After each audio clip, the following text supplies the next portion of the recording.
ይህ አሳዛኝና መራር ዜና በዛሬው ዕለት በኢትዮጵያ የተሰማ ለሁሉም ሰው እዚህ ዓለም በሞት መለየቱ በዚህ ሰዓት በስፋት እየተዘገበ ያለ ዘገባ ነው። በእርግጥ ውሸት ቢሆን የሁላችን ምኞት ነበር፣ ግን ውሸት ሳይሆን እውነት ሆኖ ተገኝቷል። አርቲስት ነጻነት ወርቅነህ በተወለደባት ሀገር በአዲስ አበባ የተለያዩ የኪነ ጥበብ ስራዎችን ሲሰራ ቆይቶ ኢትዮጵያን በኪነ ጥበብ ዘርፉ ከፍ ካረጉ አርቲስቶች ተርታ የሚመደብ ስስቅ ኖሮ ስስቅ ከዚህ ዓለም በሞት መለየቱ የብዙ ሰውም ድንገተኛ ድንጋጤን የጫረ ነው። በእርግጥ አርቲስት ነጻነት ወርቅነህ ከወራት በፊት ታሞ ህንድ ሀገር ለሕክምና ሄዶ የነበረ ቢሆንም የበሽታው ሁኔታ በቅጡ ሳይነገር አንዳንድ በወጡት ዜናዎች ላይም ሳቅ የሚጭሩ መልሶችን ከመለሰ በኋላ ወደ ስራው ተመልሶ ስራውን ሲከታተል እንደነበር ይታወቃል። አርቲስት ነጻነት ወርቅነህ ከሕክምናው ከተመለሰ በኋላ በኢቢኤስ ቲቪ በቤተሰብ ጨዋታ ላይ ተገኝቶ ለነበረው ዜና መልስ የሰጠበትን መንገድ እንደምታስታውሱት ብዙዎቻችን ያዝናና ነበር። ለኔ ሞት የዘገባችሁ ምኖ የቀብር ሰዓቴንና የቀብር ቦታዬን ረሳችሁ ስልም ህዝብን ሊያስቅ በሚችል ግን በውስጡ ትልቅ ሐዘን የጫረ መልስ መልሶ እንደነበር ይታወቃል። እኔ ለእናንተ አንድ አገልጋይ ብቻ ቢሆንም ለቤተሰቦቼ በጣም ጥቅም ላይ የምውል ሰው ነኝ። ስለዚህ ለእናንተ ሽርፍራፊ ላይክና ቪው የሰውን ሰው ባትገሉት ታመመ ሲባል ሞትን እየጨመራችሁ ባትዘግቡት ስልም ተደምጧል። ታዲያ እነዚህ ሰዎችም ሟርት ሳይቀር ዛሬ ከወራት ቆይታ በኋላ ነጻነት በሳሱ ሲታመምበት በነበረው በሽታም ይሁን በሌላ ምንም ግልጽ ባልሆነ መንገድ ከዚህ ዓለም በሞት መለየቱ በትልቁ እየተዘገበ ይገኛል።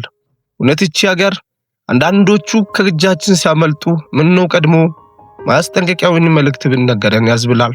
አርቲስት ነጻነት በጣም በበርካታ ፊልሞች የምናውቀው ሲሆን በቴሌቪዥን አቅራቢነትም የተዋጣለት ሆስተስ ነው።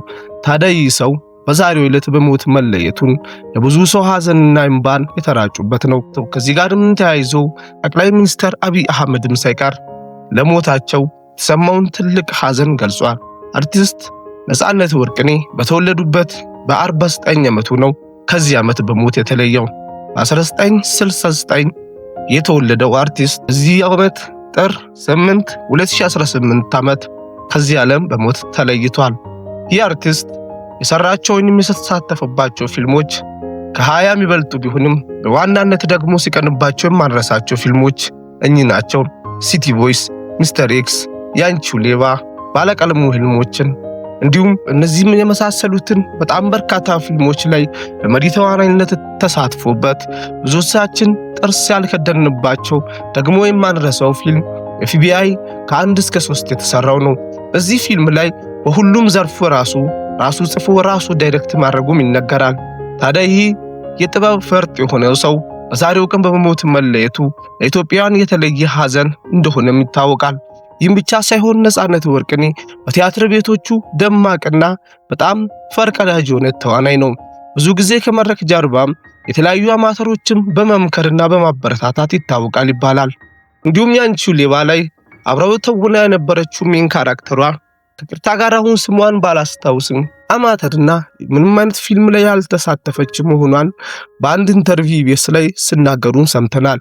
ብዙ ጊዜ ዝናና ክብሩ ሳይበግረው ከሁሉም ጋር ዝቅ ብሎ መኖርን የሚችል ከሁሉም ሰው አድናቆትን የሚያገኝ ለሁሉም ሰው ምቹና ገር የሆነ ልብ እንዳለው የሚነገረው የሀገራችን ፈርጡ አርቲስት ነጻነት ወርቅነህ በዛሬው ዕለት በሞት መለየቱ ዜና ብዙዎቻችን እንዳሳዘነን እናውቃለን። ታዲያ ከዚህ ጋርም ተያይዞ አርቲስት ነጻነት ወርቅነህ ቀብር ስነ ስርዓቱ የሚፈጸምበት ሰዓትና ጊዜ አሁን ይፋው ስላልተደረገ የትና መች በስንት ሰዓት እንደሚፈጸም ተከታትለን ወደ እናንተ የምናደርስ ይሆናል። በአርቲስቱ ሞት ሁላችን ከልባችን አዝነናል። ለወዳጅ ዘመዶቹ፣ ለቤተሰቦቹ እንዲሁም ለአድናቂዎቹና ለመላው ኢትዮጵያውያን መጽናናትን እንመኛለን።